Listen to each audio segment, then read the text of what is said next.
Монстрлар университеті қазақша сөйлейді. Голливудтық Диснейленд студиясының кезекті туындысы ана тілімізге аударылып, көрермендерге жол тартты.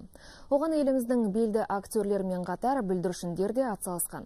40 адамнан құралған шығармашылық топ әлем балалары көретін туындының мемлекеттік тілдегі нұсқасын жасап шығарды. Қазақстандық балалар әлемдік туындыларды қазақ тілінде көруге құқылы. Осындай мақсат қойған отандық мамандар соңғы 3 жыл ішінде 5-ші Голливуд өнімін ана тілімізде сайратты. Қажырлы еңбек пен қыруар қаржыны қажет етсе де, мемлекеттік тілдің мәртебесін бәрінен биік қойдық дейді шығармашылық ұжым. Осы мультфильмдерді қазақ тіліне аудару ол өте бір игі шара деп танамын. Себебі біздің балалардың болашағы өте зор.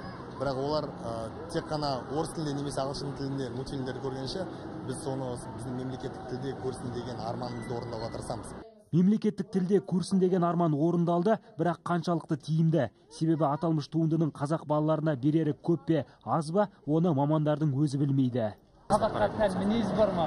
Қазақ кішкентай көрермендерге не береді бұл мультфильм? Сіздің кейіпкеріңізге қандай үлгі алуға болады? Қазаққа тән мінез, білмеймін, бұл сұрақ қиын болып тұр. Саған, әйтеуір студент болдым ау! Алғашқы күні сабаққа кешігуге болмайды.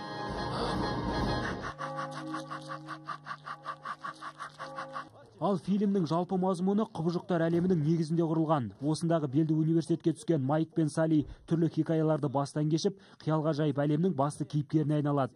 Жаңа туындыдағы барлық аударма кәсіби деңгейде жасалған.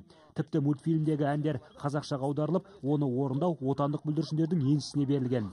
Алғашқы көрсетілімге келген үлкеннің де кішінің де көңілдері тоқ.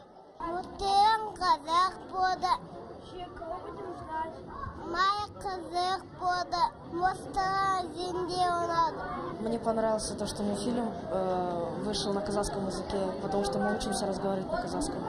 Отандық мамандар бұнымен тоқтап қалмақ емес. Алдағы уақытта тағы да бірқатар голливудтық туынды мемлекеттік тілге аударылады.